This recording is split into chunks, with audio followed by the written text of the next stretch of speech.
The Federal Food and Drug Administration has extended most expiration dates on their at-home COVID tests. The wait for Jefferson City employees is finally over. Remade currently has about 10 employees on staff, but it hopes to add more as more space becomes available. Emily, this interchange between I-70 and Highway 63 is, quote, a hotspot for pedestrian deaths in Columbia. Taylor, primary candidates worked in a last-ditch effort to win voters today. And thanks to this ambiguous statement made by former President Donald Trump, 2 of those running are claiming his endorsement. Many of which included taking a right turn off of 63 in this area where the speed limit is 70 miles per hour. Regardless of which route you take, be cautious. Residential energy is the second largest contributor to greenhouse gas emissions in Columbia, sitting at 26% in 2020. A team of researchers with the MU School of Medicine have found a way to better screen for lung cancer.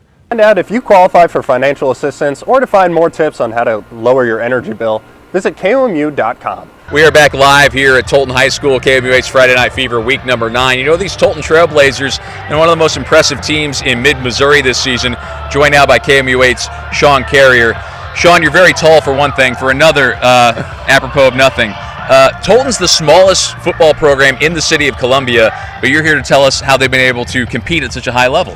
That's right, Ben. Well, the success for the team didn't happen overnight. Former Mizzou tight end and Tolton Trailblazer head coach Michael Agnew had some unorthodox methods to getting kids on the team, despite not having a larger talent pool to take from. It hasn't always been smooth sailing for the Tolton football program. Obviously, we can't go out and get kids from town and recruit them here. And you could tell from the size of the team. We had 17 kids on the team at first. 240 kids in the school, 17 kids on the team.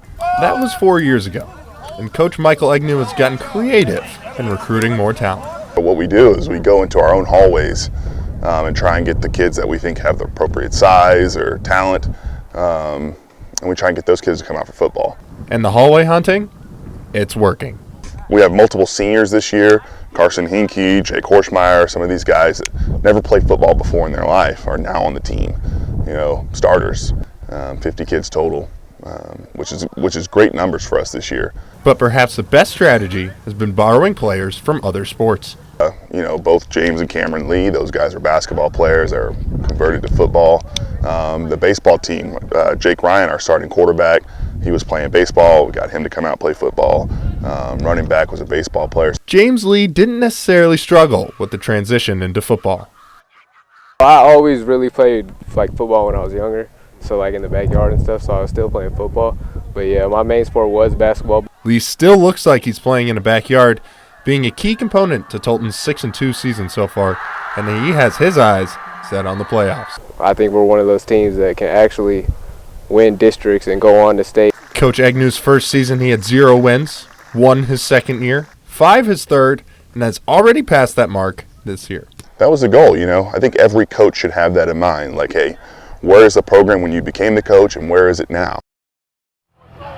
It's been a steady climb for this program under Agnew, and if they get a win tonight, that could be huge. It could be huge. If they win tonight, they'll put themselves in a really good chance to put themselves back here next Friday for the first playoff matchup, pending a couple other outcomes tonight as well. It's KOMU8 Shaun Carier with the story for Tolton. More of this matchup about the Blazers and Fayette Falcons when we return on KOMU8 News at 6.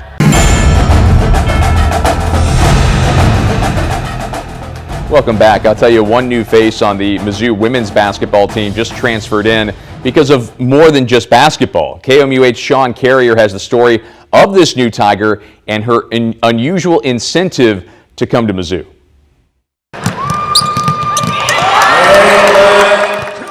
One of the new additions for the women's basketball team, Caitlin Gilbert, was a transfer from Notre Dame. When I put my name in a portal, Coach B and the rest of the coaching staff was one of the first coaches that reached out to me, and Coach P made me promise not to schedule any official visits until I came on campus. However, her ultimate decision to come to Mizzou had nothing to do with basketball. The family atmosphere that I felt, even if when I came here, I think I would have had a great relationship with Coach.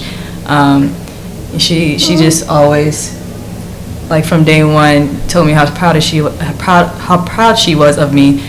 Family atmosphere has a special meaning for Gilbert because 8 months ago, she gave birth to her son, Elijah. Is he sleeping? Yes. Although pregnancy is brutal on a woman's body, Gilbert knew she could still return to basketball. So growing up, I had a couple mentors that actually played, and eventually they had kids themselves and they continue played, whether it's in a league or overseas or anything like that. And I just had a lot of people encourage me. It's like, okay, this is not the end. Like, you're going to be okay. You're going to come back. It might be frustrating at times, but it's definitely going to be okay. Gilbert says coming back to basketball after pregnancy was essentially starting over. I thought beforehand it would probably be like coming back from an injury, but pregnancy, it kind of like almost breaks your body down. Square one to SEC basketball couldn't have been accomplished without support. But once I got here, my teammates, they were always great. Stayed patient with me and encouraged me to get back to that level. Although Gilbert is still in her recovery process, head coach Robin Pynchon has no doubt she'll be a star. Brings great maturity, just a great mindset for the game, in the locker room, on the court, high basketball IQ, and somebody I think that no doubt is going to be an elite level player for us and help elevate our program. Thank you, Shaun. Gilbert is playing an average of 18 minutes a game for the Tigers and averaging close to 3 assists per game, so she's been a great addition.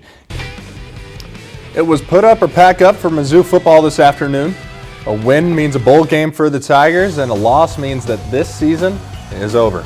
And the Mizzou offense was dialed in early. 7-3 Arkansas when Brady Cook finds Dominic Lovett for a 27-yard pickup. That set up a Cody Schrader touchdown run. Mizzou up 3 in the first. And that Cook to Lovett connection was on point today. How about another huge 55-yard catch by Lovett?